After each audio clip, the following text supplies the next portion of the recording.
जब भगवान श्री कृष्ण से अश्वत्थामा ने भगवान श्री कृष्ण का सुदर्शन चक्र मांगा और अश्वत्थामा ने कहा, अब मैं सर्वशक्तिमान बन गया हूँ, विश्व का सर्वश्रेष्ठ योद्धा बन गया हूँ। तो भगवान श्री कृष्ण ने कहा, इसमें तो कोई संदेह नहीं अश्वत्थामा, बल्कि ये तो बड़ी खुशी की बात है। अश्वत्थामा ने बोला, परंतु अभी मैं इतना खुश नहीं हुआ हूँ। द्वारिकाधीश कृष्ण ने बोला, परंतु क्यों?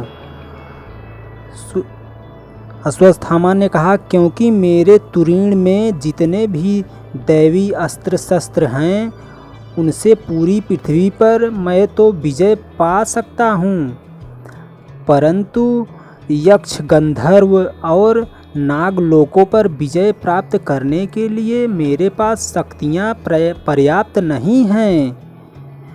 मैं उन पर भी विजय प्राप्त करके अजय बनना चाहता हूँ। भगवान श्री कृष्ण ने कहा, क्या तुम अजय बनने के लिए ब्रह्मा जी की तपस्या करके और कोई अस्त्र प्राप्त करना चाहते हो? अश्वत्थामा ने कहा, नहीं द्वारिकाधीश, नहीं, मैं तपस्या करके समय गंवाना नहीं चाहता।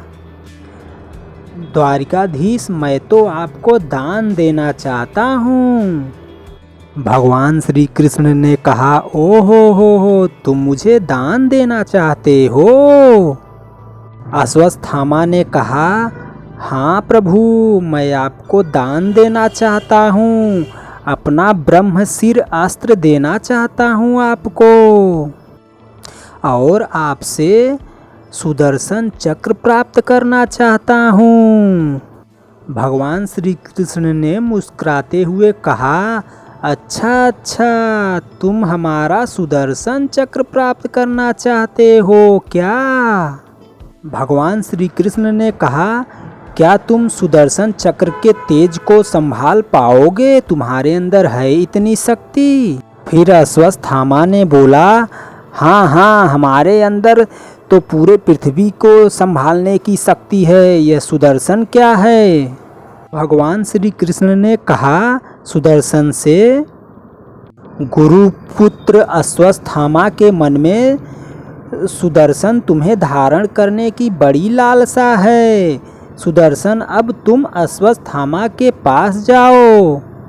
और अश्वत्थामा अपने शौर्य की शोभा को और भी बढ़ाना चाहते हैं, इसलिए जाओ अब तुम अश्वत्थामा के पास।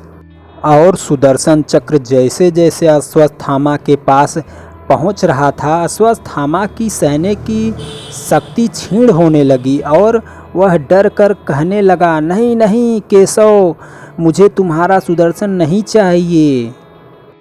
और अश्वत्थामा डर के भयभीत होकर वह पीछे हटने लगा, और इसके वजह से फिर उसने दोबारा भगवान श्री कृष्ण से सुदर्शन चक्र कभी नहीं मांगा। भगवान श्री कृष्ण ने कहा कि जब गुरु द्रोणाचार्य ने अश्वत्थामा को ब्रह्मशिर अस्त्र दिया था, तब जोर देकर कहा था, ये एक भयंकर अस्त्र है। इस अस्त्र विद्या में ब्रह्मशिर अस्त्र कहते हैं। इस अस्त्र का प्रभाव इतना भयंकर होता है कि इसके एक बार प्रयोग करने से ही समस्त ब्रह्मांड जलकर राख हो जाएगा। जल, थल और आकाश में रहने वाले प्राणी, पशु, पक्षी, यहाँ तक कि पेड़ और पौधे तक का अस्तित्व समाप्त हो जाएगा अश्वत्थामा। इसलिए मैं महाभयंकर अस्त्र देने से पहले तुम्हें सावधान कर देना चाहता हूँ कि इस ब्रह्मशिर अस्त्र को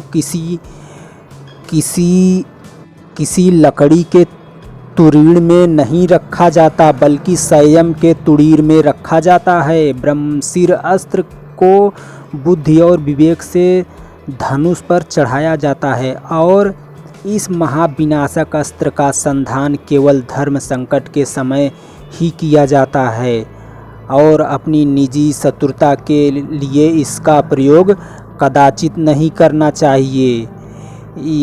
यहाँ तक कि अपने प्राणों के संकट में आ जाने पर भी अपनी सुरक्षा के लिए इसका प्रयोग नहीं करना चाहिए। यदि तुम मेरी चेतावनी को ना मानते हुए इस ब्रह्मशिर अस्त्र का दुरुपयोग करोगे तो तुम्हें इसका भयानक दंड भोगना पड़ेगा।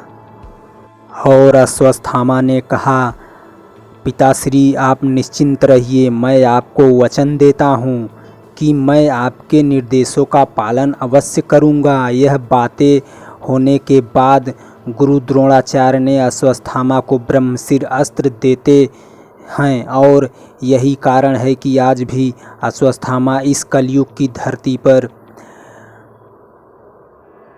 भूखा प्यासा इस धरती पर घूम रहा है। और भगवान श्री कृष्ण ने इसे इसीलिए श्राप दिया था क्योंकि अश्वत्थामा ने अभिमन्यु की पत्नी के गर्भ में इस शस्त्र का प्रयोग किया था और भगवान श्री कृष्ण ने गुस्सा होकर इसको इसीलिए श्राप दिया था। तो वीडियो आपको कैसा लगा कमेंट करके बताओ। अगर वीडियो अच्छा लगा तो चैनल को सब्सक्राइब करो, वीडियो को लाइक करो। धन्यवाद। जय हिंद।